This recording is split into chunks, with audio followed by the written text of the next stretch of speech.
What up, what up, what up? I just want to confirm that I'm not late. I was in a class that just ended. It went a little longer, okay? People were talking about stuff. I had to finish the class before I started the stream. Kazmar was also in the class, so I'm right on time. All you guys are just early. But guys, I did promise. This is a good question. We are coming up. Can you believe we've this is the 66th episode of Nitwits? There is I started Nitwits basically because I wanted to drag Chrissy Mare, and I wanted an excuse to do it because Chrissy Mare is not funny. Everyone understands that, right? I don't understand why Chrissy Mare is famous. Chrissy Mare is not funny. She's not funny in any way. So I don't get it. And I created a show basically because I wanted to drag Chrissy Mare and knit at the same time. And I was like, if I'm going to be watching really bad content on the internet, I might as well do it with friends, and then we can commiserate and I can show off my knitting and whatever. And thus Knitwits was born. And here we are, 66 episodes in. John tells me I started Knitwits in November of 2022. That sounds about right. Yep, that sounds about right. Is there anyone here that actually thinks Chrissy Mare is funny? I mean, don't we might ridicule you a little bit, but probably not too much. But maybe you see something that I don't see. I don't know. Nick says, gotta go all out shenanigans for episode. Yeah, I don't know what I'm gonna do for episode 69. They're please let there be a sex scandal of some. Can there just is there any sort of juicy sex scandal that's brewing? I don't know. We'll figure it out. It'll be fine. What we're gonna do is we're gonna trust in God and the universe.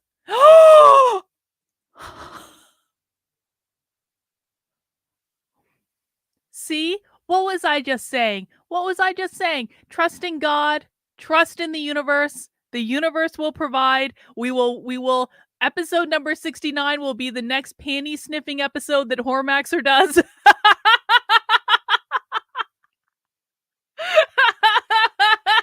Hormaxer will be thrilled. Maybe we'll even do a meta stream of Hormaxer where we'll wait till Hormaxer is going live and then just meta stream him, and then he can yell at us and he can interact with us. Thank you, Meyer. Meyer says, W Nick, W Carlin. Well, we're going to talk about Nick. I've got a couple Nick related things tonight because it's relevant to what we're talking about, of course. Oh, if you don't know who Chrissy Mare is, Human Centipede, don't. Just don't. Mm-mm. Don't Google it. Don't go there. She's not funny. Well, so earlier today I did a normal stream where we watched socialism and we talked about some other stuff. And I said on that stream,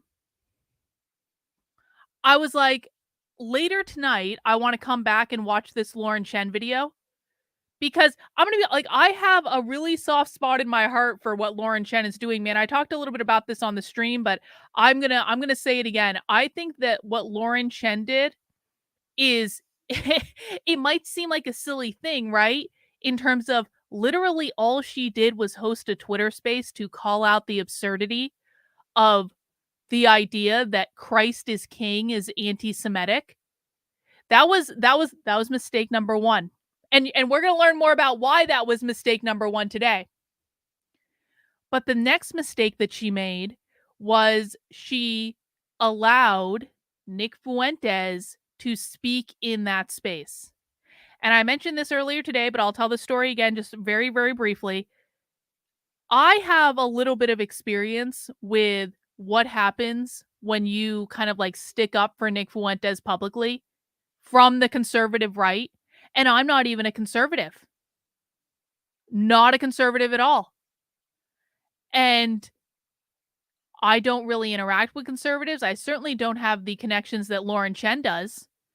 And when I, after October 7th, started sticking up for Nick on Twitter because he was doing some of the most nuanced commentary about what was going on in the Middle East at that time, All of a sudden, I had a wall full of fucking DMs and text messages and Signal chats and Telegram chats and all this shit.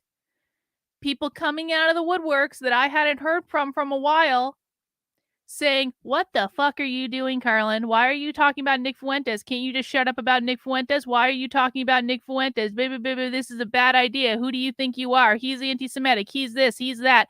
He's this other thing." Literally, I was just bantering with a 25-year-old. I was flirting with a 25-year-old on Twitter, and all of a sudden,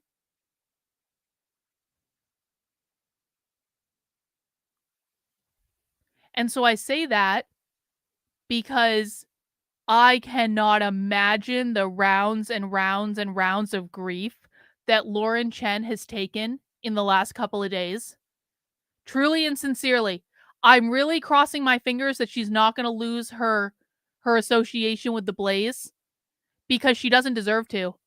Like, Lauren Chen has got a good head on her shoulders. She's always does a good job. She's very consistent in her content. I think she's nuanced in her views.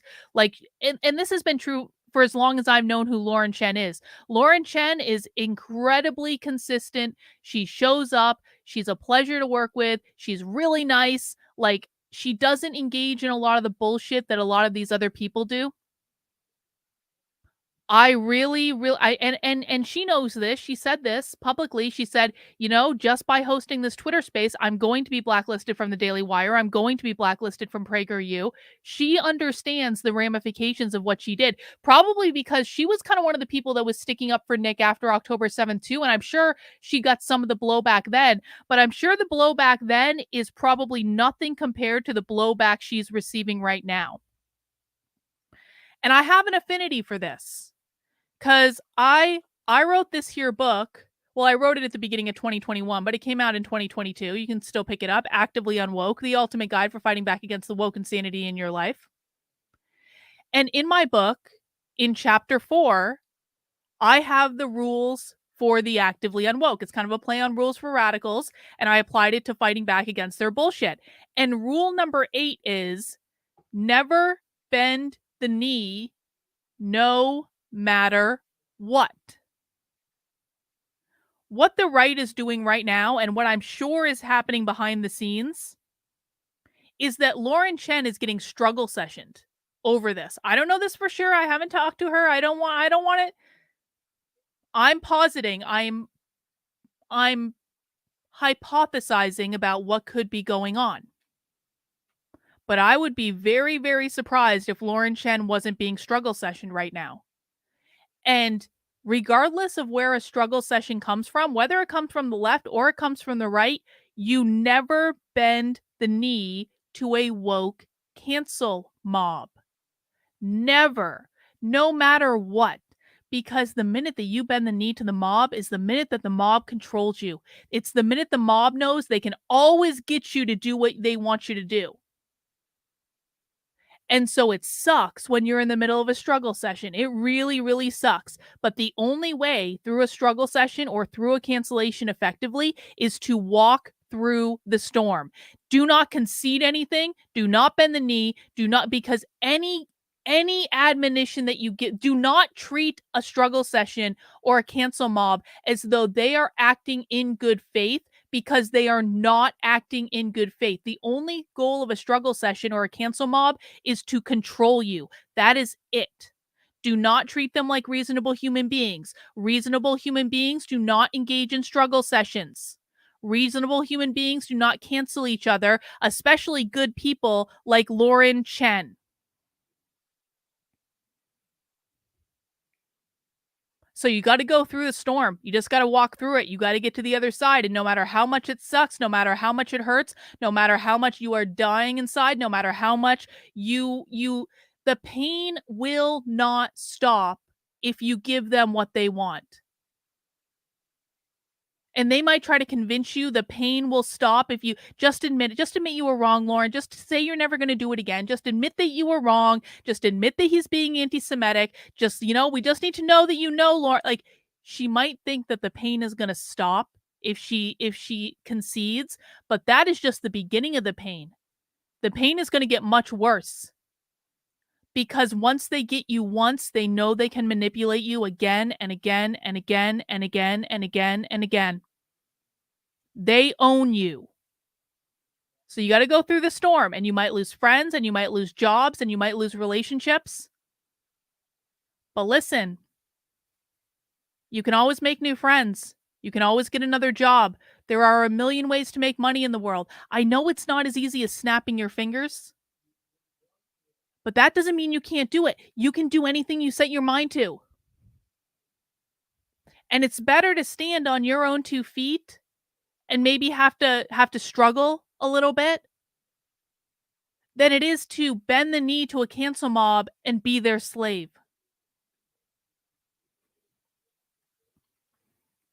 The Lord is my shepherd. As I walk through the valley of death, I shall fear no evil. I kind of resent that you made me read a Bible quote, but thank you, Mac B. I appreciate it. I'm sad that she's going through it too. I am. She doesn't deserve it. So originally, I wanted to watch this video because I wanted to see what she had to say, and we are going to watch this video.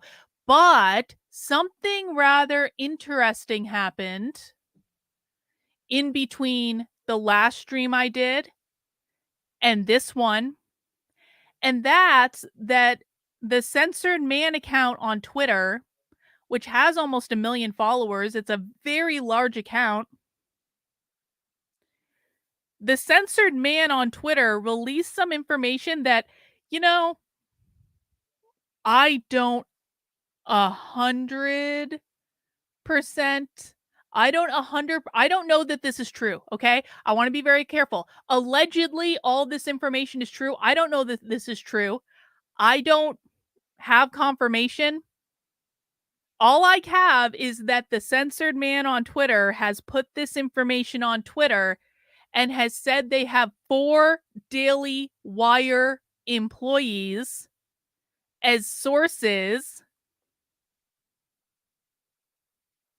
And so we're going to read this, and we're going to look at you know, a response with kind of Candace's interactions with this. And we're just going to see you guys know I don't tell you what to think. I just give you information, and then you have to decide what you think for yourself. And that's what we're going to do. I'm not going to tell you what I think about this. I'm just going to read this tweet, and then maybe you guys can tell me what you think about it. Okay. Let's start off. Bombshell leak. Candace Owens was fired for saying Christ is king. 4 Daily Wire employees, all Christians, have approached me.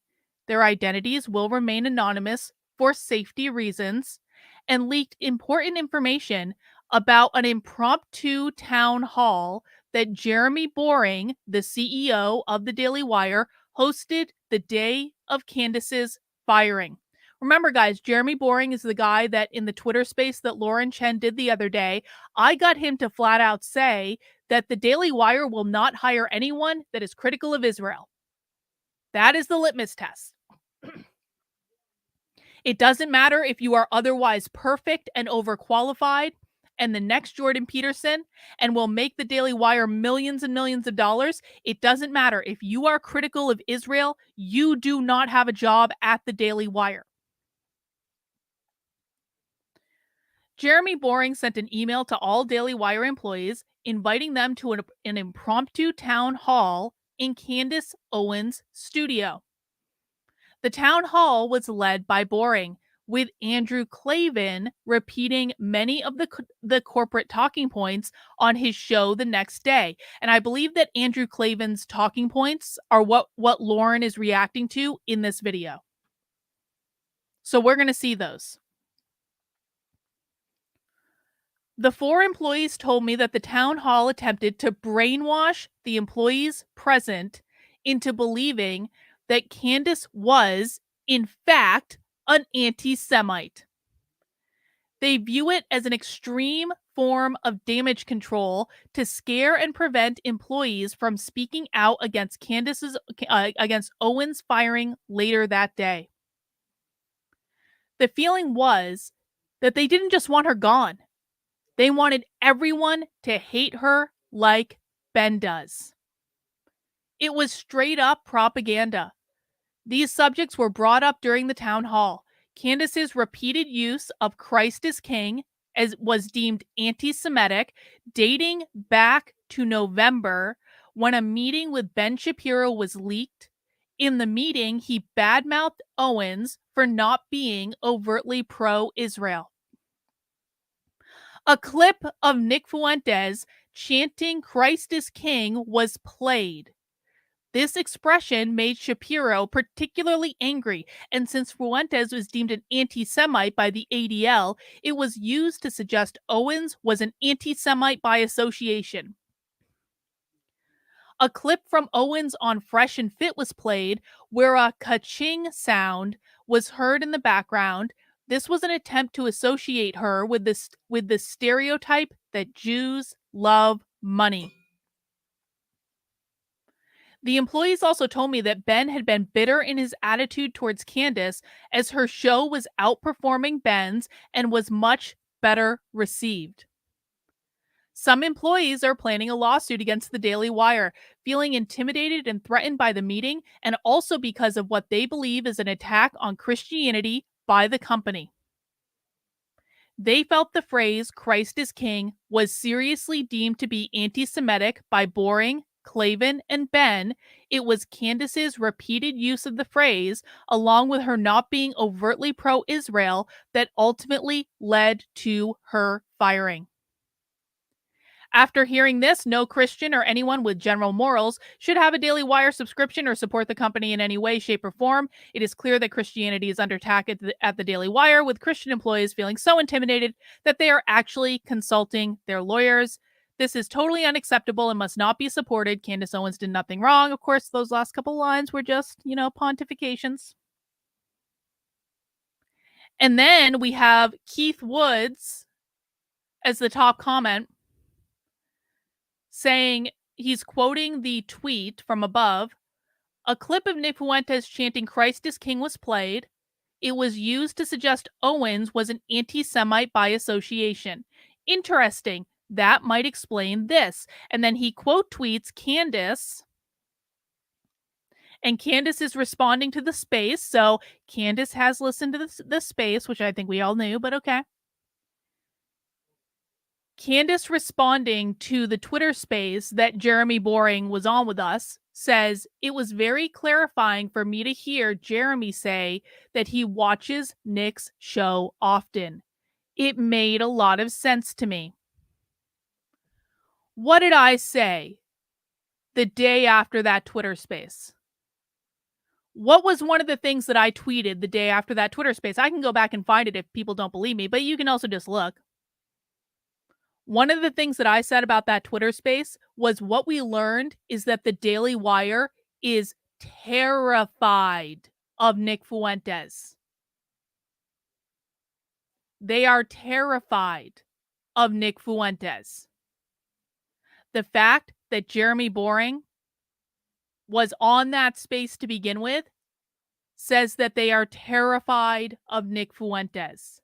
The fact that Jeremy Boring in that space admitted that he watches Nick Fuentes on a regular basis, they are terrified of Nick Fuentes. The fact that they have all of their hosts mobilized and the entire conservative establishment is mobilized against one 25-year-old that literally does his show out of his mom's basement with a green screen. They are terrified of Nick Fuentes. That's extraordinary. They are so terrified of Nick Fuentes that they used a clip of Nick Fuentes saying Christ is King to associate him with Candace Owens saying Christ is King so that they would have an excuse to fire her.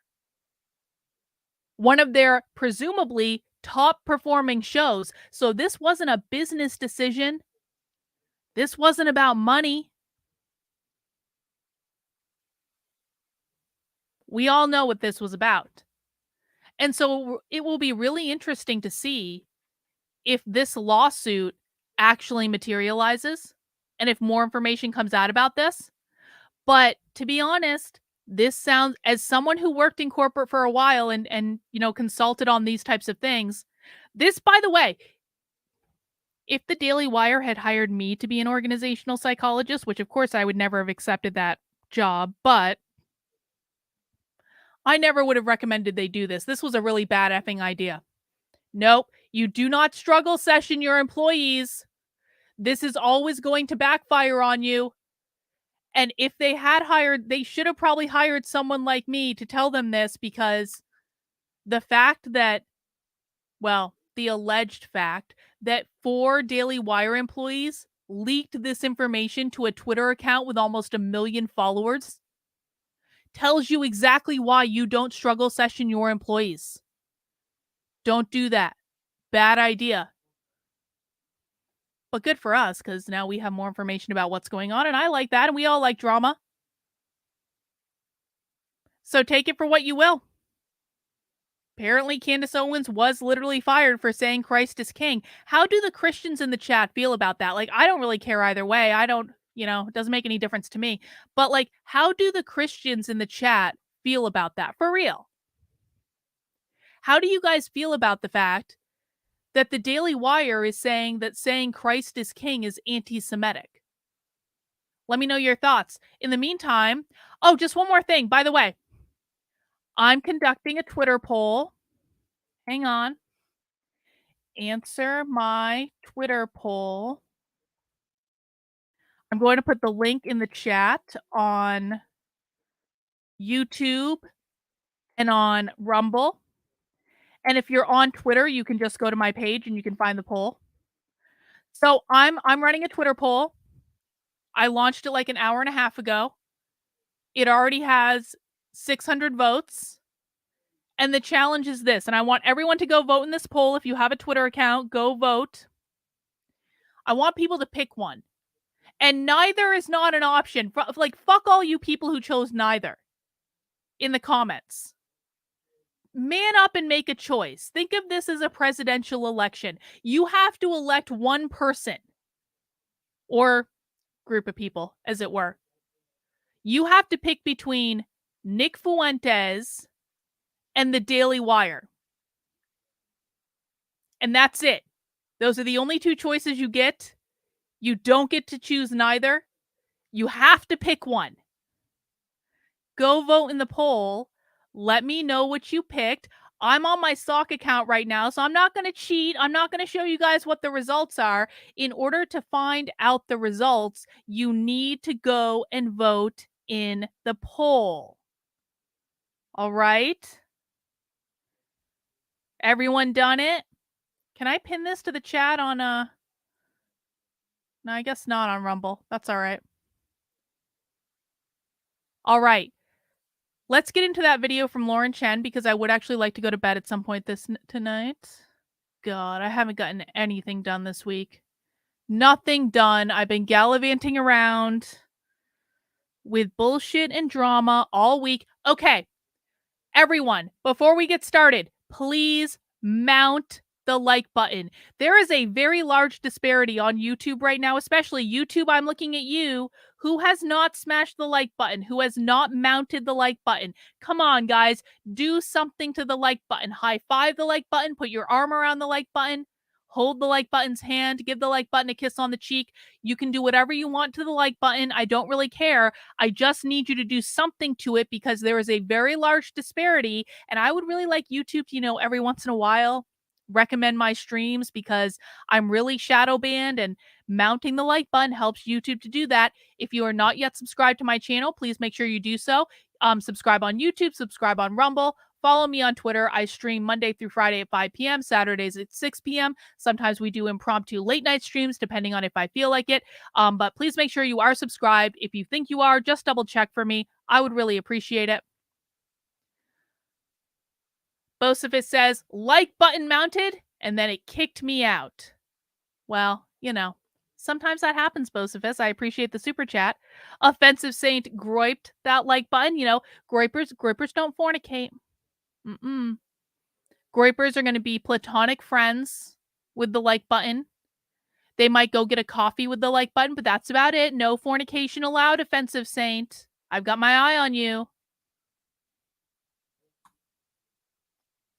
All right, let's see what Lauren Chen had to say about all of this and hopefully watch some Andrew Klavan. Oh, shit, Rottweiler. I'm sorry about that. I forgot a super chat from Rottweiler. Rottweiler says, I think it might be fair to say the Daily Wire is real close to having a Project Veritas downfall. Conservative Inc. can't help devouring each other, it seems. Well, here's the thing, though. The Daily Wire is in a much better financial position than Project Veritas was. James O'Keefe really, really, really fucked Project Veritas on 19 different levels. The Daily Wire has a much stronger foundation. The Daily Wire has a much bigger operation.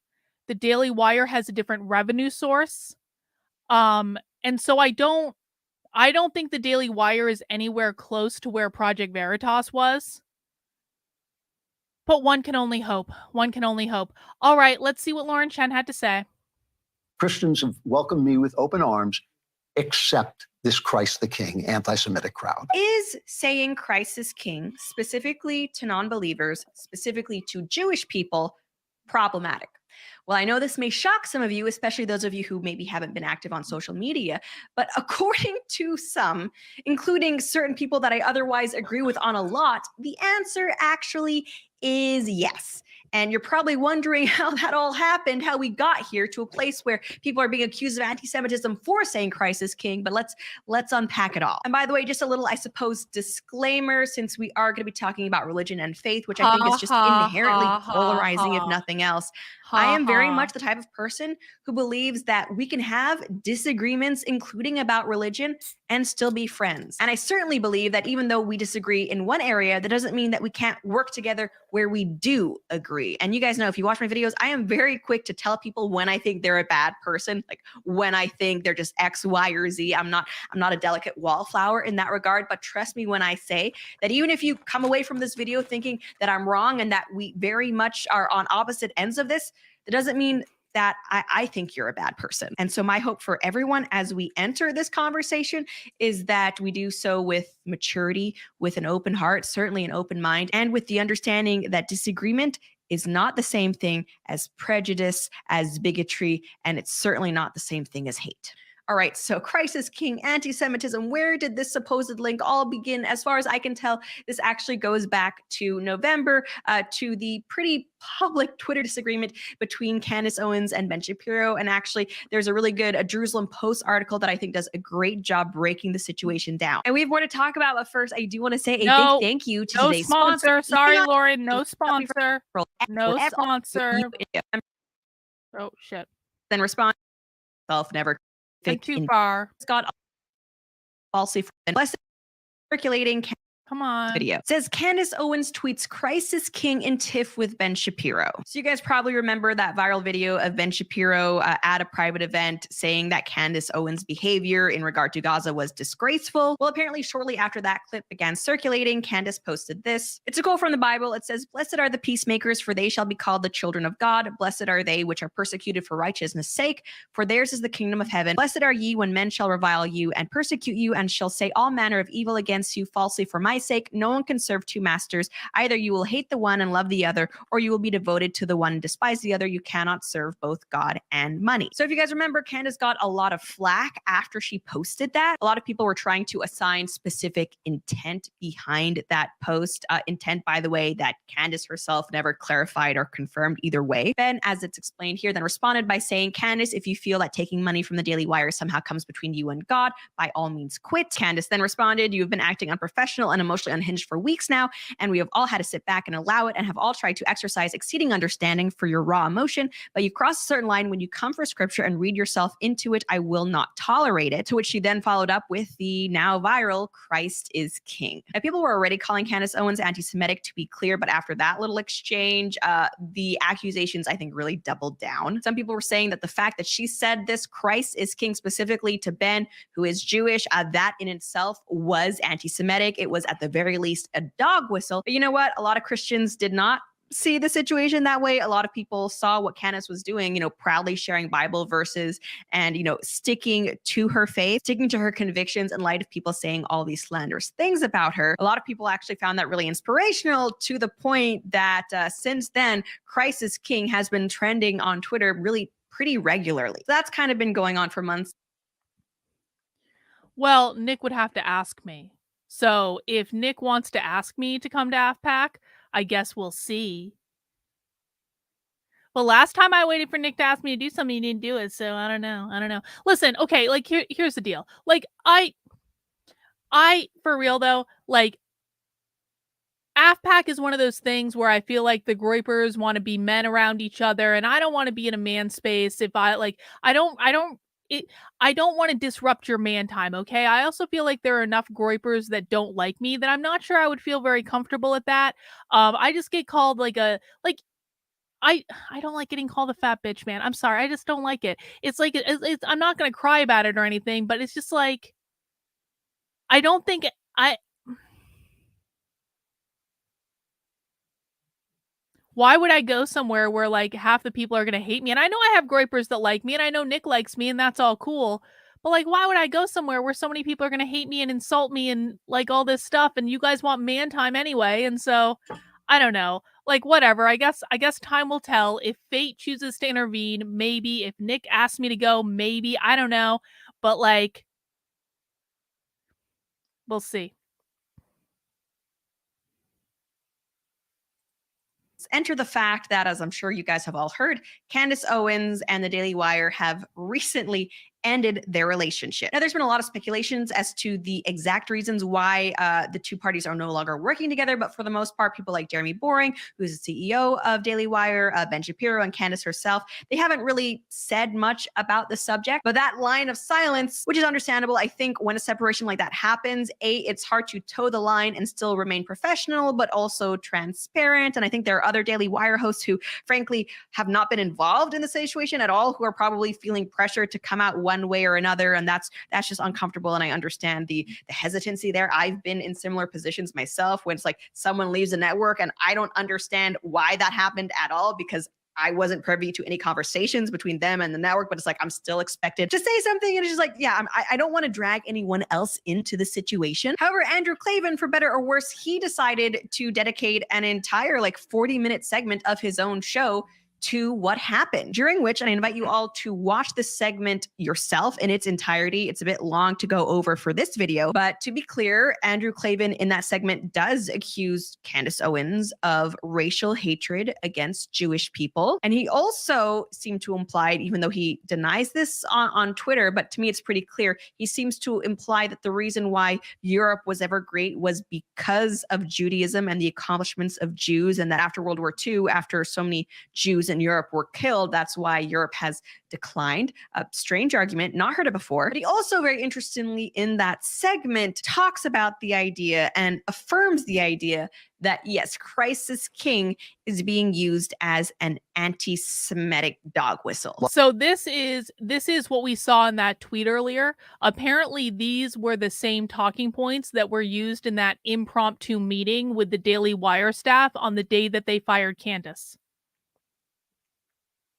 Libel that Jews eat Christian children, that's a dog whistle. When you start to refer in this kind of clever way to certain group of people in Hollywood corrupting blacks and killing Michael Jackson, you're not allowed to then put on an innocent look and say, well, I'm just saying there's certain people, just a few, it's not, I'm just saying, you're messing with us. You're messing. I just want to be clear. Earlier in this segment, Andrew Klavan specifically calls out Black gangs and Black crime. So in my opinion, it's a little bit hypocritical of him to say like, yeah, I have no problem calling out Black crime because there are problems in Black culture. Later, he criticizes Candace Owens for criticizing, the actions of Jewish people or people who happen to be Jewish.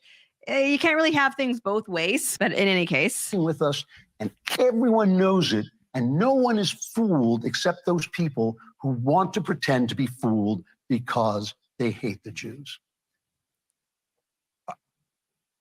The biggest truth that Candace told in that way that I find, again, and this is not personal animus toward her, but I find difficult to excuse this when anybody does it. The truth that hid wickedness, that I thought was the most wicked truth to use, was the truth that Christ is king. What? It is almost exactly 20 years since I acknowledged the kingship of Christ in my life and over the universe as well. He kind of goes into his own testimony here, not really pertinent to the conversation. My king is king of the universe. But when you use that phrase to mean that God has abandoned his chosen people, the Jews, through whom he came into this world incarnate, and that he's broken his promises, his covenant with the Jews. I'm just gonna pause right there. And I want to ask a question because, like, listen, man, I was raised in like a Catholic family, but so both my mother and my father's side of the family were Catholic. My father had like 4 brothers and sisters. My mother had like 7. There were 8 of them total, I think. So large Catholic families. Both my mother and my father went to Catholic school with the nuns, with the rulers, the whole 9. Me and my brother were, I'm fairly certain, the only people on both sides of our family, the only of like the children who were not raised Catholic. We were never baptized. We rarely went to church. Really, the only reason we went to church is if like there was like a baptism or like a big occasion or something, or like a wedding or something like that. So I was raised kind of in the periphery of Catholicism, but I wasn't directly involved in it. And it was never a real part of my life, but I kind of like, I observed Catholicism, if I can say that. I can't remember a time in my personal life where I thought and believed that the Jews were God's chosen people. I don't mean any disrespect by that, but it's never been, I know that the Jews believe they're God's chosen people, but I never believed that the Jews were God's chosen people.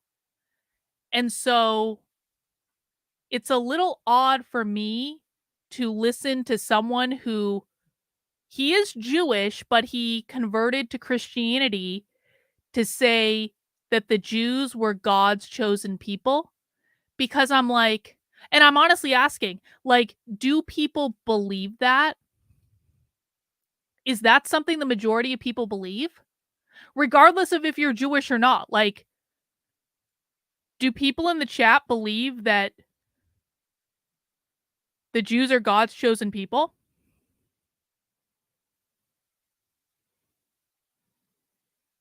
Protestants do. Aaron says Christians do not.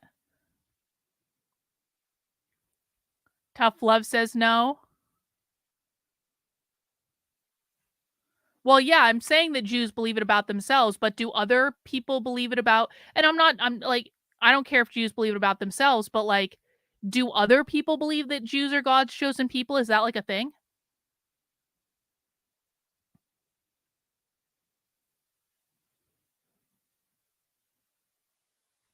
Okay, let me put a poll in the chat.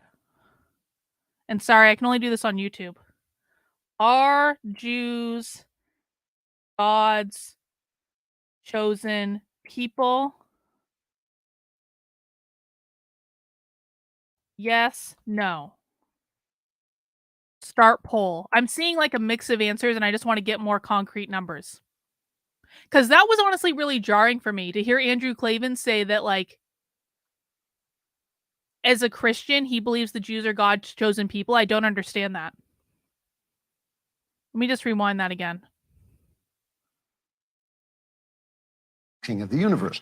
But when you use that phrase to mean that God has abandoned his chosen people, the Jews, through whom he came into this world incarnate, and that he's broken his promises, his covenant with the Jews, you are quoting scripture like Satan does in the Bible. You are quoting scripture to your purposes, and that to me is specifically wicked.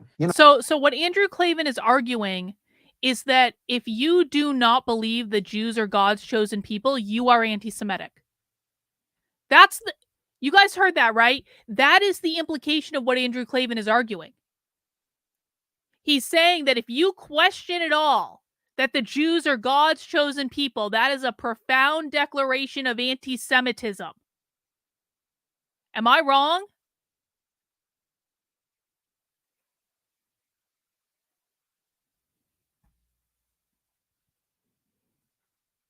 It looks like, according to the poll of the chat so far, 73% of you do not believe the Jews are God's chosen people.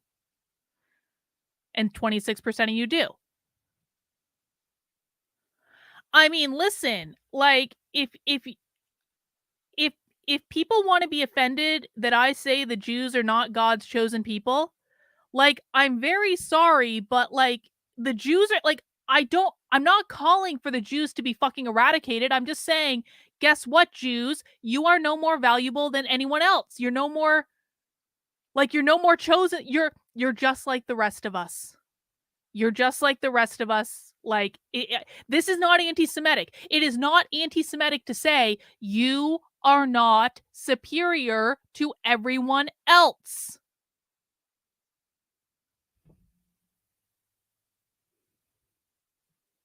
Let's just listen. I just want to listen to that one more time because I want to make sure I understand what I want to make sure my interpretation is correct. Chosen people, the Jews. Oh, hang on, I need to rewind exactly 20 years since I acknowledged the kingship of Christ in my life and over the universe as well. He kind of goes into his own testimony here, not really pertinent to the conversation. My king is king of the universe. But when you use that phrase to mean that God has abandoned his chosen people, the Jews, through whom he came into this world incarnate, and that he's broken his promises, his covenant with the Jews, you are quoting scripture like Satan does in the Bible. You are quoting scripture to your purposes, and that to me is specifically wicked. You know, when you Yeah, I mean, he is saying that, right? He is saying that if you do not believe the Jews are God's chosen people, if you say anything that implies that the Jews are not God's chosen people, that is wickedly anti-Semitic. That's a bit much. spit that. Okay, so there's so much to say in this segment. I could really dedicate an entire video or even live stream to going through everything that he says that is, I'm sorry, but dishonest. And that pains me to say because I've been a fan of Andrew Klavan for a long time. And it's disturbing to me to see him spout so much false doctrine when it comes to Christianity and also just, I mean, basically leftist talking points when it comes to bigotry being whatever I say it is, as well as, and I would even go so far as to say that there's actual Jewish supremacy in this segment. Yes, but to be Lauren, clear, it seems to me like what Andrew Klavan is basically saying here is that saying Christ is king is anti-Semitic and hateful because the people who are saying it are implying that God has abandoned Jews who are his chosen people. The argument that I get from Andrew, and we're going to go other people who are making similar ones, is that basically if you believe that Jews do need Christ, as every— Hang on. Stop fucking spamming my chat. I am not a Christian. I do not believe in the Bible. It is a fictional book to me. You quoting the Bible and spamming my chat complaining that I'm not believing the Bible is ridiculous because I am not a Christian.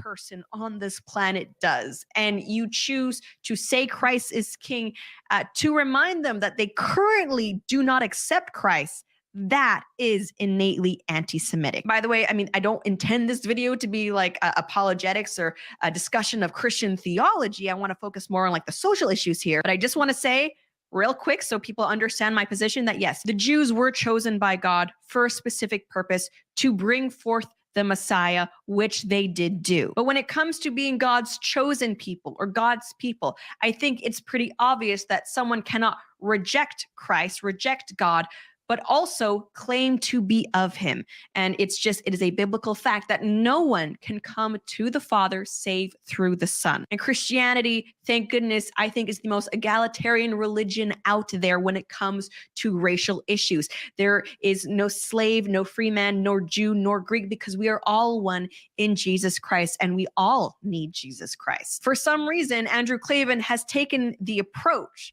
that maybe reminding Jewish people of that fact is innately hateful. But we continue. Praise at Ben Shapiro, my friend Ben Shapiro. And you know, I understand this. All of you who love Ben, and I love Ben and Jordan Peterson, you all want to see them find Jesus because you know what joy and freedom that gives you, and you certainly feel that it. Yes, Andrew, you are absolutely expressing that joy and freedom as you are going on your show to shill talking points given to you by Jeremy Boring and Ben Shapiro to declare that the Jews are God's chosen people and you are anti-Semitic if you don't agree with us. It really does seem to me, Andrew, like you have a tremendous amount of freedom in this capacity, and you definitely aren't doing it under pressure from your bosses, Ben Shapiro and Jeremy Boring, to shill the talking points to the world. And you guys know why they selected Andrew Klavan to do this, right? They selected Andrew Klavan to do this because he was a Jew that converted to Christianity. And so he presents the best face for it because he can say, look, guys, I'm a Christian just like you, but this is anti-Semitic because the Jews are God's chosen people. And we need to acknowledge that they're God's chosen people and they are supremacists over all of us. But I'm a Christian just like you, so you should listen to me. Alters your relationship with God. To be clear, I don't think that joy and freedom are the only reasons why we should want people to find Christ. I think we should want people to find Christ because it is what is true. It is what is commanded of us. It is what is just. Putting that out there. I don't want to nitpick everything. Let's keep going. But when I think about this, to be honest with you, you know, and I know some people will disagree with this, but life is not a game show where you guess the name of God and you get to go to heaven. Honk, you know, yes, the name is Jesus. I look at Ben's life and I think if Ben were to embrace Jesus Christ, it would cause devastation to his family, to the people who love him, to the people who listen to him, to his position in the world. I just have this feeling that God has put this guy where he wants him to do what he wants him to do. And as you know, I feel this is what I mean when I say it kind of seems like Andrew Klavan believes saying Christ is king to Jews is hateful because Jews do not need Christ. Am I misunderstanding it? It seems like what he just said is that maybe God doesn't want Ben Shapiro to come to Christ because his family would be hurt by it, you know, because he's very influential in the Jewish community. We don't want to hurt that. And it's like, I'm sorry, but this is not Christianity here. Basically, my takeaway from that segment regarding the whole Christ is king thing is that Andrew Klavan believes it's anti-Semitic because Jewish people don't like it. But here's the thing. The definition of anti-Semitism is not upsetting a Jewish person, just like the definition of sexism is not upsetting a woman. The definition of racism is not upsetting a black person. Anti-Semitism is prejudice and hatred against Jewish people. Let us be clear. It is not prejudice or hateful to tell a Jewish person or any other person that Christ is king. It is what we are commanded to. It is also not prejudice or hateful to tell a Jewish person to go suck a dick when they're being assholes and blaming everyone else and saying everyone is anti-Semitic because they won't bend the knee to their Zionist bullshit. I'm sorry.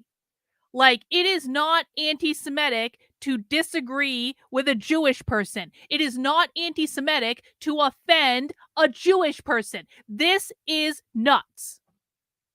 What, like, I feel like I'm repeating like what happened when the social justice mob took over my fucking knitting community in 2020 and ruined everything. except it's happening on the right this time, and it's happening with anti-Semitism, and this is so fucking stupid. And I do not understand why people on the right, who I have watched complain about the woke left, the woke left, the woke left, the social justice left, the cancel mobs, baby, for years and years and years and years and years, they are doing exactly the same thing, except they've created a circular firing squad on their own damn side, where if you don't agree with everything a Jewish person says, you're anti-Semitic. If you don't agree with everything the government of Israel does, you are anti-Semitic. If you are concerned for Palestinian lives, you are anti-Semitic. If you think it's a tragedy how many Palestinian children are dying, you are anti-Semitic. If you question the definition of anti-Semitism, you are anti-Semitic. If you flirt with Nick Fuentes on Twitter for a banter that has nothing to do with anything, you are anti-Semitic. If you associate with Candace Owens, you are anti-Semitic. If you are Lauren Chen and allow Nick Fuentes to speak in a Twitter space, you are anti-Semitic. Where is the fucking line?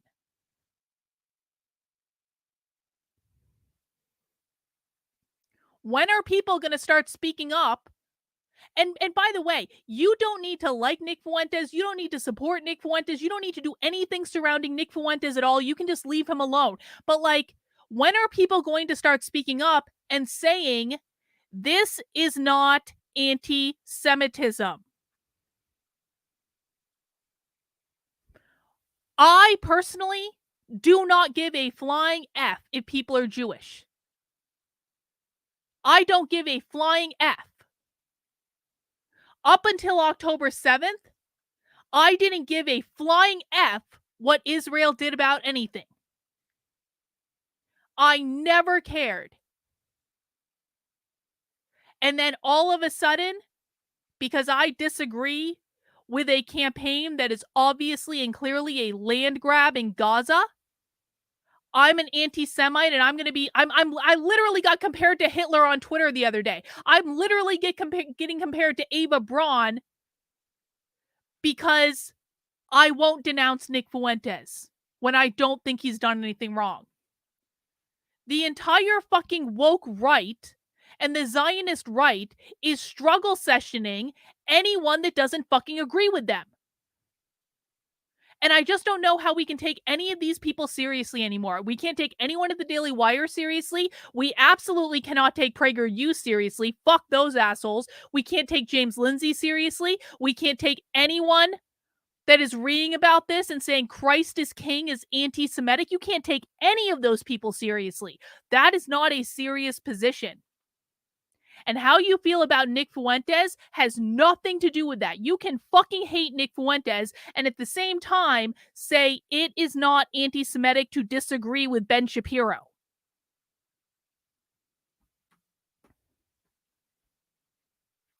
Let me get a couple of super chats. Rottweiler says, religions with a personal God who reflect the people's wishes, biases, and bigotries at the time can be labeled as anti-Semitic, like Abraham's. Yep. In the Schofield Bible and its purpose, Protz misinterpret certain verses and pretext to pertain to modern and future Jews instead of the ancient Hebrews. I don't know anything about that, Doctor, but I'll take your word for it. I appreciate the super chat.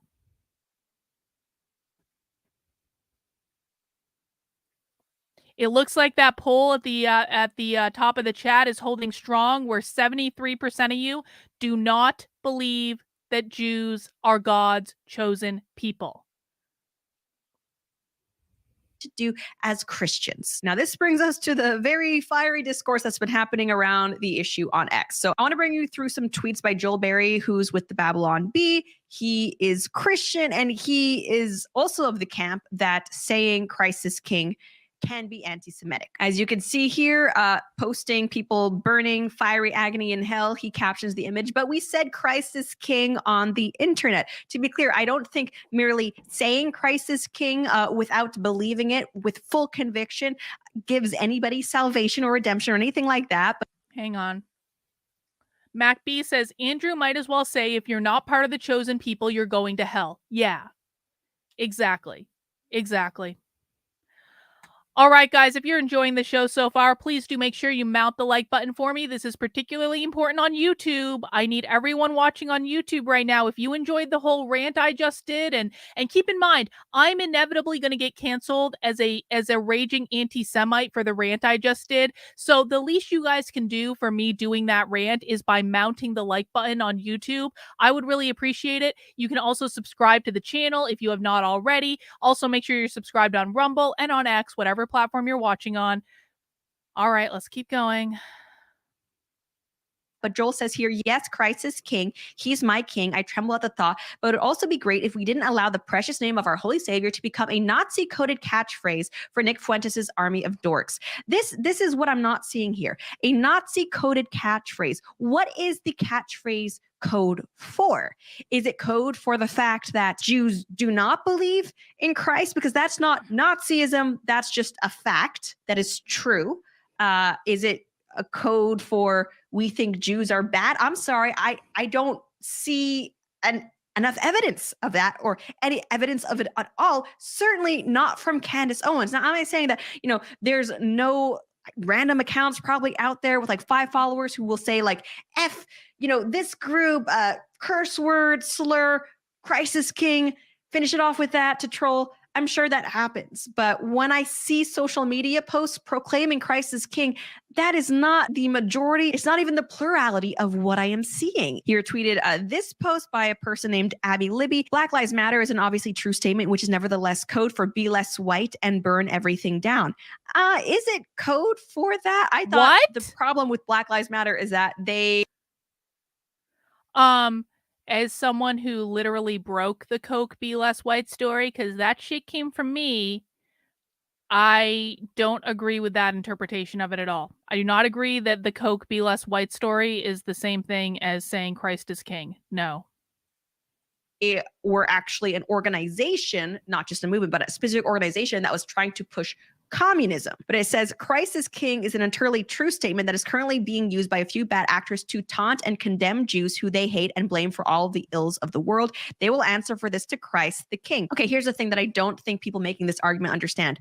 Black Lives Matter is not a taunt. You cannot taunt me by saying Black Lives Matter, even though I'm very critical of the movement and the organization, because ultimately Black lives do matter, and the phrase in and of itself is not offensive to me. Now, I have issue with all the other stuff that you're doing, trying to destroy the nuclear family, funneling money from well-meaning donors. I have issue with all of those actions, but the phrase Black Lives Matter is not problematic in and of itself, and that's why I don't get offended by it. I'm not going to say that people who say it are innately anti-white. That is what is happening with people who say Christ is king, though. They are being accused of anti-Semitism. Right. If someone is simultaneously actually being hateful, let's condemn those actions. But the problem with them is not saying Christ is king. Just because a racist person does X, Y, or Z, that does not mean that X, Y, or Z is the problem. There are a great many well-meaning Christians who are failing to discern what's going on here and tweeting Christ is king because they think the phrase itself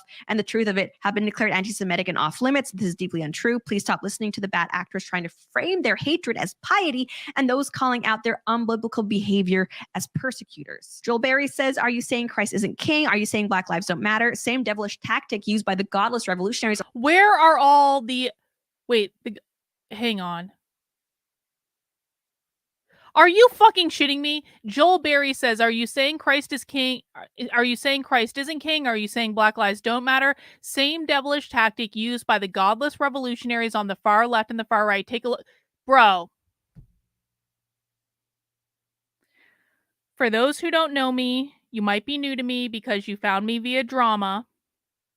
I literally spend most days watching the far left, covering the far left, doing things that Joel Berry would never dare do. I go undercover at leftist events.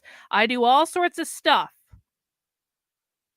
And the people who are comparing this to a leftist tactic are like, they have no fucking clue what they're talking about. I'm sorry. They don't know what they're talking about. All they're trying to do is demonize anyone using the phrase Christ is king because it's become resoundingly inconvenient for them, and they need to do lies and smear campaigns and defame people as anti-Semites in order to win. Let me be very clear, guys. The only way in which the Daily Wire comes out on top in this scenario, and people like Joel Berry and Abby Libby and James Lindsay and all of the other people who are pushing this Christ is king is anti-Semitic bullshit, the only way they come out on top is by lying. It's by lying, it's by demonizing people, it's by scaring people. They are the ones that are acting like leftists. The Daily Wire are the ones acting like leftists. James Lindsay is the one acting like a leftist. Joel Berry is the one acting like a leftist. They're the ones who are struggle sessioning people. They're the ones who are canceling people. It's not the people saying Christ is king that are canceling people. Like, Joel Berry is all up in arms because the Groypers leave mean replies on his tweets. Oh my God, you got mean replies on Twitter? Oh my word, clutch your pearls, bro. These people think mean replies on Twitter are anti-Semitic, even if they don't say anything about the Jews.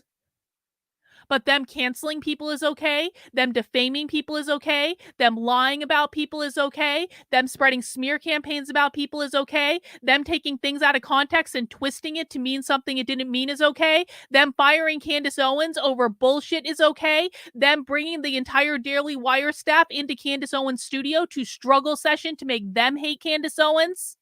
That's okay? Is everyone not comfortable with this? I said this on the Twitter space the other day, and it kind of got overlooked because a lot of people were quoting the Bible and trying to get like their 2 minutes of righteousness in the Twitter space. But like what I said was, I am far more offended at the fact that Ben Shapiro used his platform to drag Nick Fuentes when he was 18 years old and asking questions about why no one at the Daily Wire was critical of Israel. So Nick Fuentes is an 18-year-old college student, wants to be in politics, doesn't have connections, is just an 18-year-old college student that had a couple of good debates. Asked an inconvenient question about why does no one at the Daily Wire, why is no one at the Daily Wire critical of Israel? Ben Shapiro, a multi-millionaire with a ton of connections and a giant ass platform, used his platform to drag an 18-year-old college student for asking inconvenient questions. That's disgusting behavior, guys. That is disgusting behavior. And it wasn't even just that he was dragging him on Twitter. What Ben Shapiro was trying to do was destroy any chance of Nick Fuentes having a career in politics. When Nick Fuentes was 18 years old, trying to destroy an entire career path for him.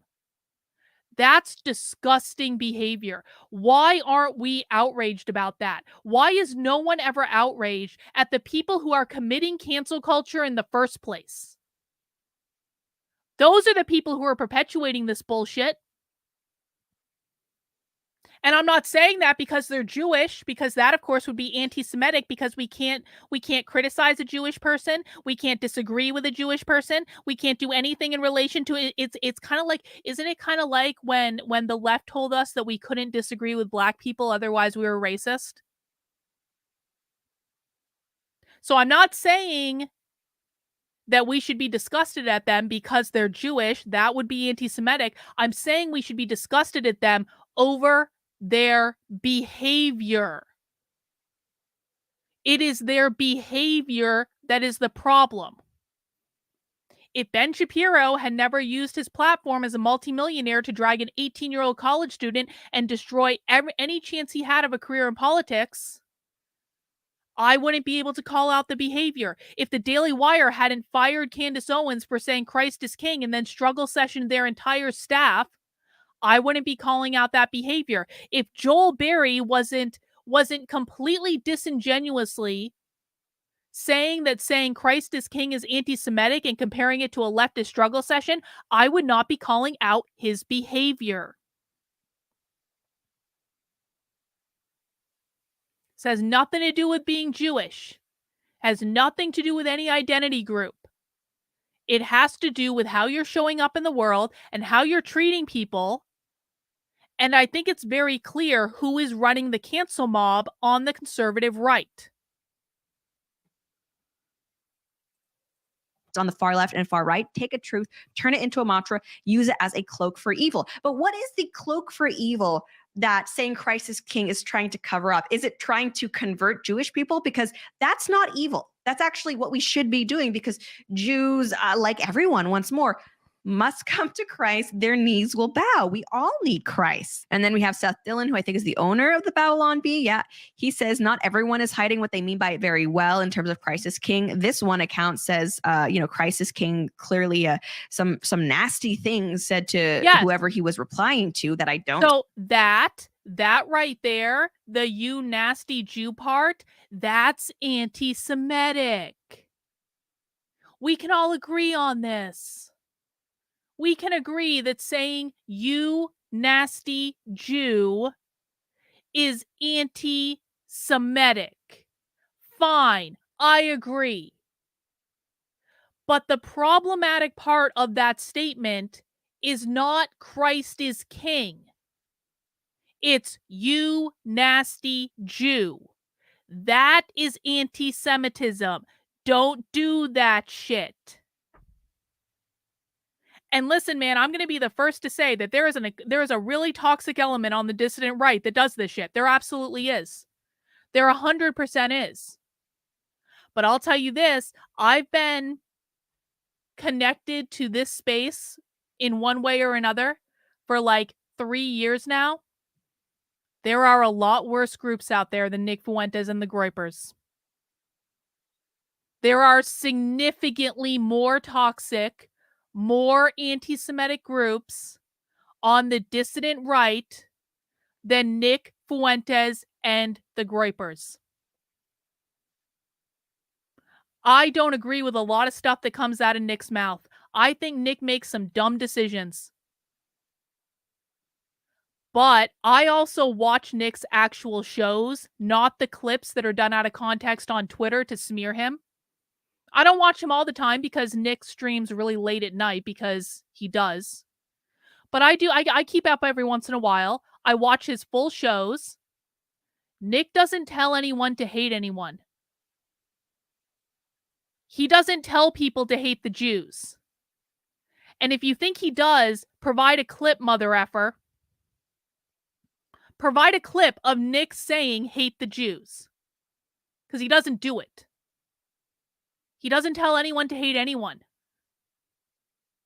Is his audience rowdy? Yeah, they are. They're young men.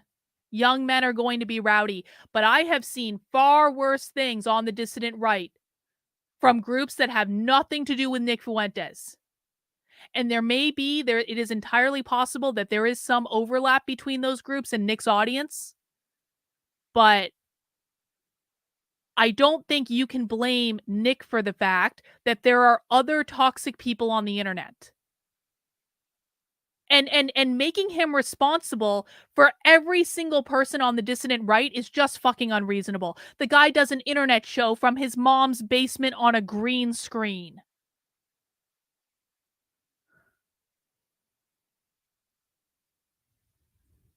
Support and that Christ would not support. But again, the problem isn't this first part, Christ is king. It's this last part. It's kind of like how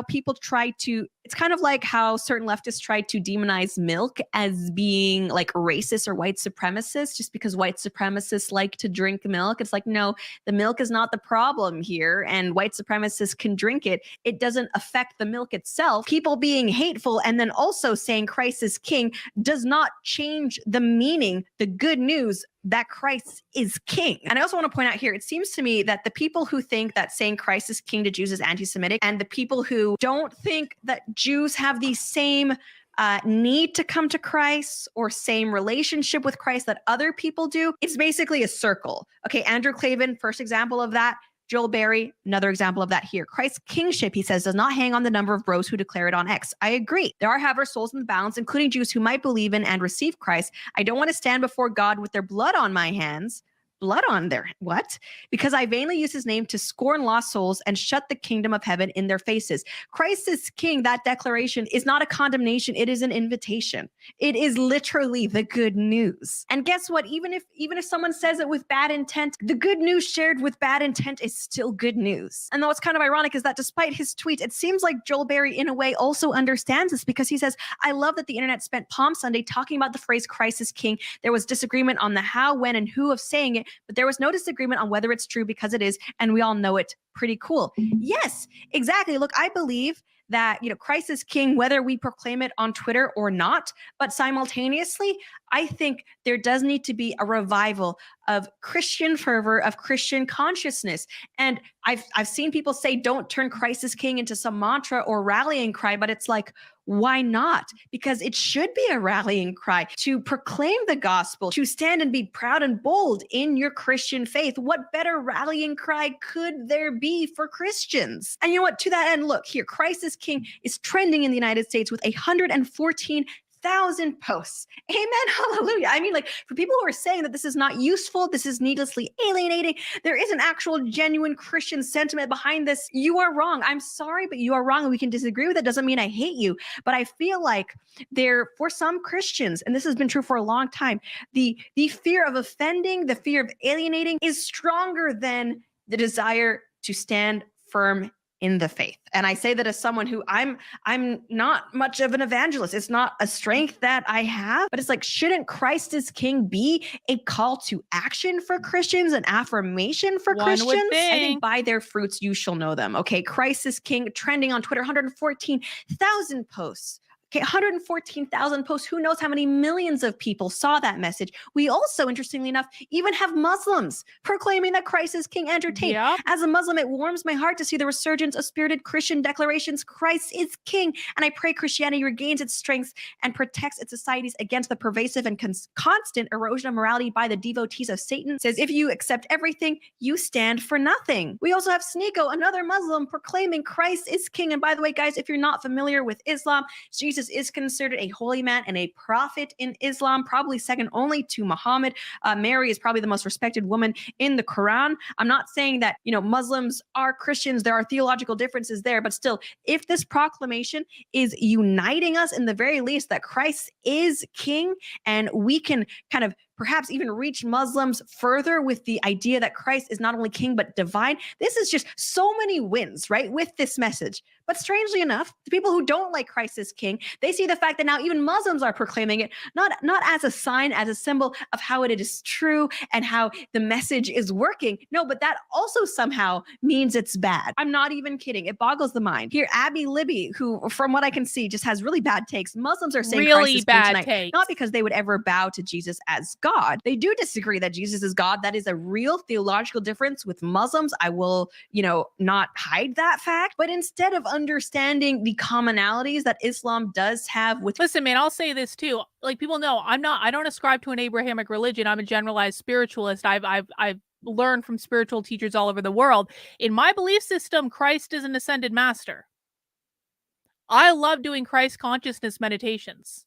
Christ consciousness meditations are some of the most powerful meditations that I've done. I think it's just like a really beautiful experience. And so I say this, it's like, there are a lot of people in the world who have some sort of relationship with Christ, and they're not all necessarily Christian.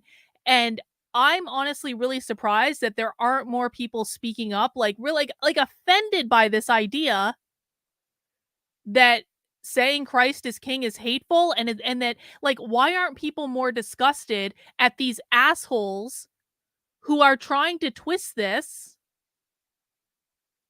to mean something it doesn't mean, to make it be hateful? Why aren't people more pissed off at this?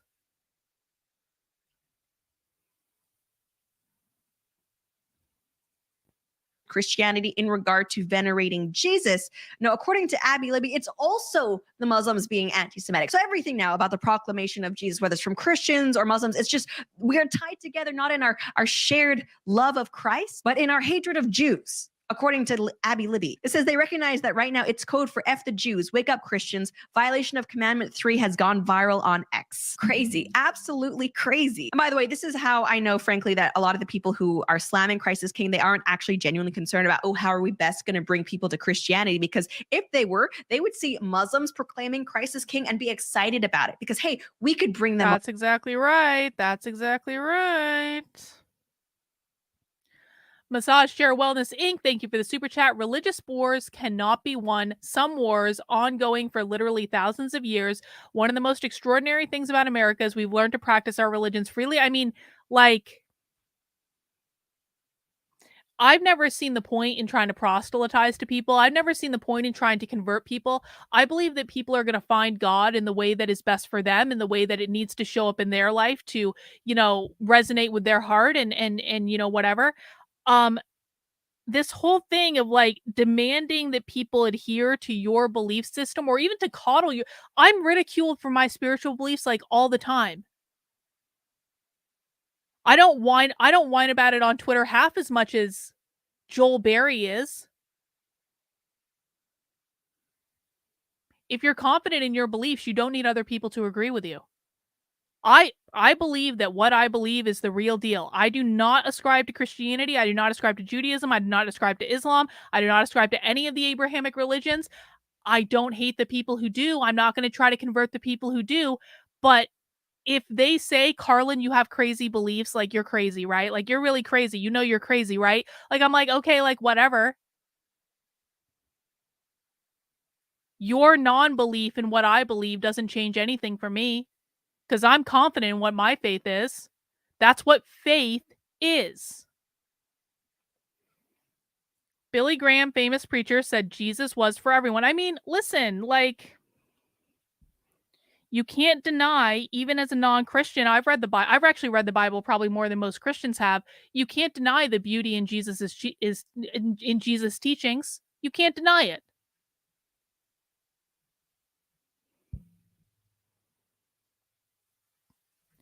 Yes, I know I'm crazy. That's all right. I'm not a pagan. Try again.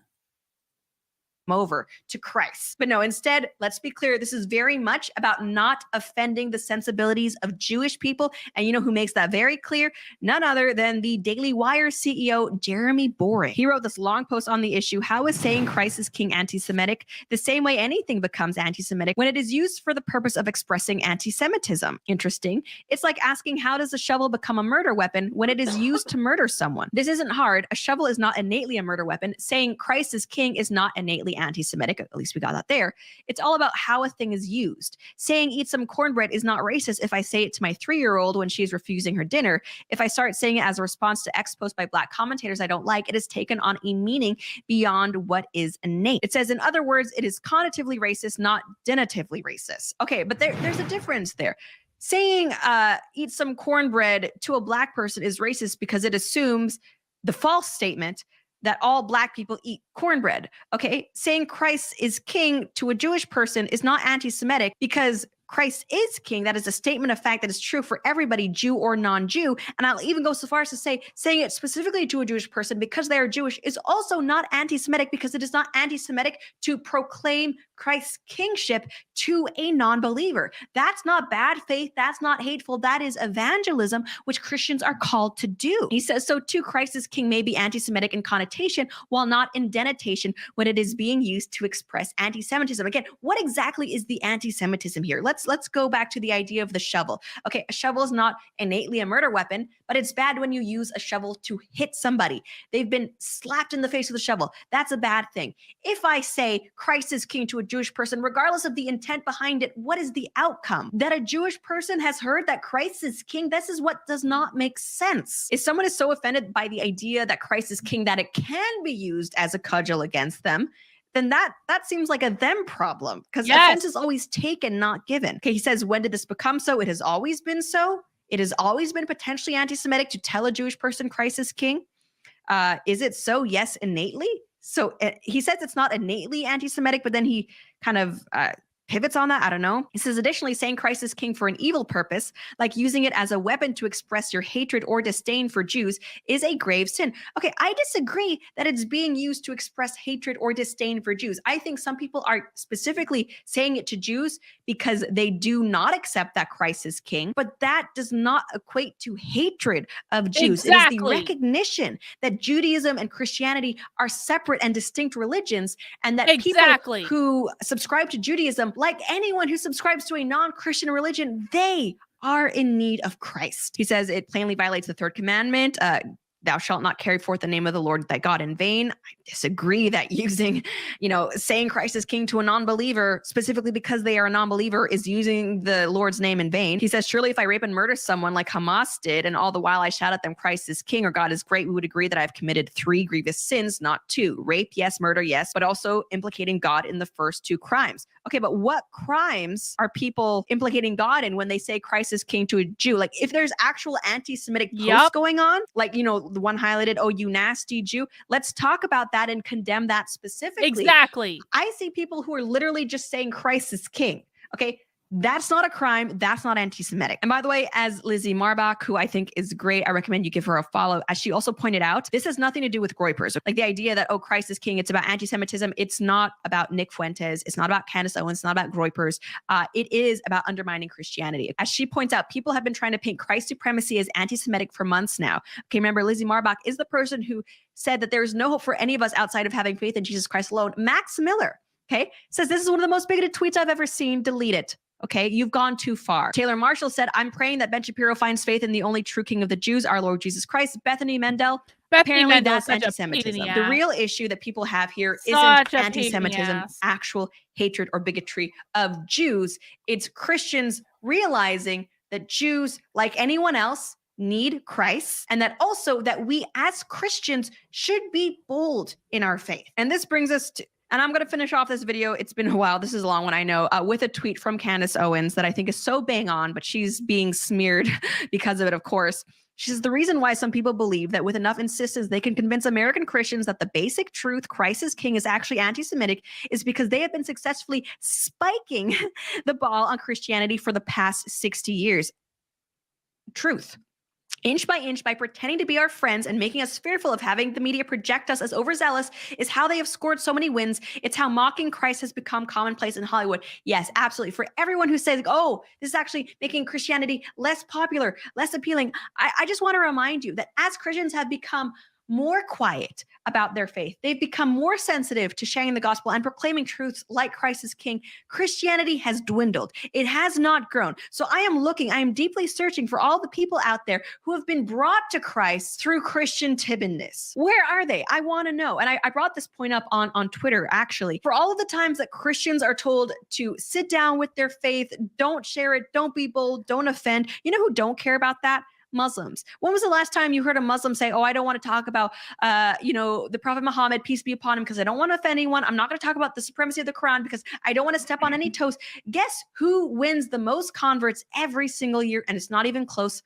Muslims. Okay, people are attracted to conviction and they are attracted to truth. I'm not saying everyone needs to be bold. Different approaches work for different people. People have different personalities. The issue I have is when we are told we cannot be bold because it is offensive. Anyway, Candace says the reality is that they accuse us of what they are guilty of. They hold contempt for Christianity. The reality is that Christ consciousness is rising throughout the world, and any person who is attempting to use methods of psychology to make people pause before they profess their faith is not on the side of goodness. Amen. And actually for this, this person says, has Candace joined a cult? What the heck is Christ consciousness? Consciousness of Christ's divinity, consciousness that we as Christians, we exist in a world where we are being persecuted, we are being targeted. There are people who don't want us to share our faith. Anyway, those are my thoughts on the matter. Obviously, had a lot to say. I'm guessing this is going to be a pretty long video, but as always, I want to hear what you guys think. Do you think the allegations of anti-Semitism? That's pretty much it. Based Lauren Chen. She's going to get in trouble for making this video. I promise you, she's going to get in trouble for making this. So let's all give a round of applause to Lauren Chen for not putting up with this bullshit. make sure you subscribe to her channel. Make sure you're following her on Twitter. Make sure you're supporting her.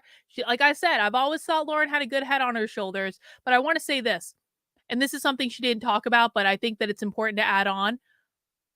What you guys are seeing from the Daily Wire, this is narrative building, guys. This is narrative building. The Daily Wire has crafted some talking points about why Christ is King is anti-Semitic. They corralled their staff into a meeting where they gave them the talking points and they browbeat them into accepting them. They used Andrew Klavan to advance their talking points. They used Jeremy Boring's Twitter account to advance their talking points. Jeremy Boring probably thought when he came into that Twitter space the other day that he was going to get to advance his talking points there. It just didn't really work out well for him, I think. I think he probably should have left a lot sooner. Daily Wire has reached out to all their friends, given them the talking points, and now they're all saying the same thing. And so this is actually a really wonderful opportunity for people to start recognizing when conservative media is building a narrative. The leftist media is not the only people who build the narrative. The conservative media does it all the time. Another way to think of a narrative is propaganda. It is not hinged into reality. It is a story. It is a story and a perspective that supports a political position, in this case, unwavering support of Israel, that they want you to accept.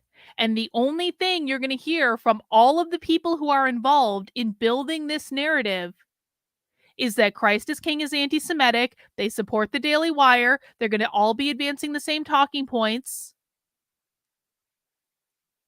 Pay attention. Pay attention to who advances this narrative. And never fucking trust them again. Never trust them again.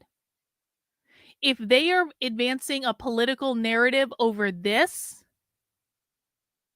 then they have advanced political narratives in the past, and they will advance political narratives in the future. And every single time they are advancing a political narrative, their priority is not telling you the truth. Their priority is not reporting the news. Their priority is not showing you, the audience that trusts them, what is happening in the world. That is not their priority. Their priority is to lie to you, to get you to believe something that is not true while making money. Once one of these people exposes themselves, never, ever, ever trust them again. Never trust them again. That's why on my channel, all I do is show people receipts. You can decide for yourself what you think, but I don't take fucking talking points from anyone, and that's why they outcasted me a couple years ago, because I refused to shill their fucking talking points. And every single person that they've outcast, to include Nick Fuentes, has refused to shill their talking points. And I promise you, I'm pretty sure Lauren Chen is about to be outcast. I'm not saying I want that. I'm not saying I support it. I'm saying I would be very upset about it. Lauren Chen is about to be outcast because she's not shilling their political talking points. Laura Loomer, another great example from the chat. Laura Loomer is a political outcast because she will not advance their talking points. You don't have to like everyone on that list, guys. You don't have to like me. You don't have to like Nick Fuentes. You don't have to like Laura Loomer. You don't have to like any of these people. But you can trust that they're not shilling you a political narrative. They're not lying to you for money. They believe the things that they say. Now, you might not agree with them, but they believe the things that they say. They do their best to tell the truth, and there are very few people who do that. You've got to find the people that do that. You've got to find the people that don't do this bullshit. And you've got to start ignoring the people who do, even if you really like them, even if they've taught you a lot. because once you realize that they're shilling a political narrative, you have to go back and reverse engineer everything. What else did they lie to me about? What else did they lie to me about? What, like, and it's just like,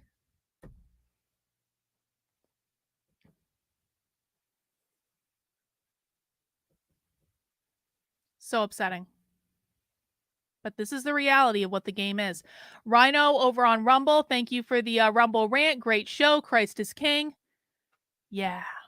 And I want to just do one more chat like that I highlighted, and this is for people who have been watching my stuff for a while. Listen, Nitwits is a stream that we do where we cover like internet drama, and I get a little bit more bitchy, and it's kind of a fun time. But normally on this channel, what I do is I do deep dives into the far left. I do deep dives into socialism.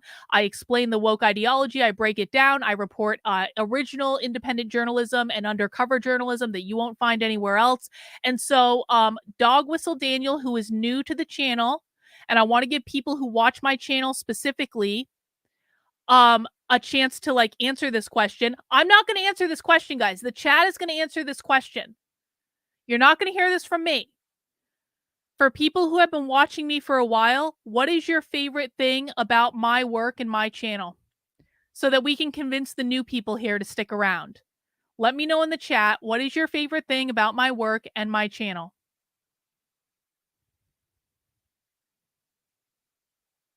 And I will display that on the screen. And then people can decide if you want to stick around, great. If you don't want to stick around, that's fine too. Sophie Lewis. Sophie, we cover a lot of abolish the family stuff on this channel. Abolish the nuclear family is one of the key things the left is doing. It is very real. There's a very concerted attack on parental rights. We talk about that a lot. We drink beer for happy hour. We break down the far left ideology. Aaron's favorite thing is my logic-based approach, and I don't lie. We do a lot of communism. Rottweiler likes the brutal honesty. Texas Gal likes that I teach people the language of the socialist left. Reagan says Carlin will be honest with you and bring you receipts. She makes it fun too. You will learn so much. Crowdfeather Media says that they like learning about the real enemies, that it's the truth 100%.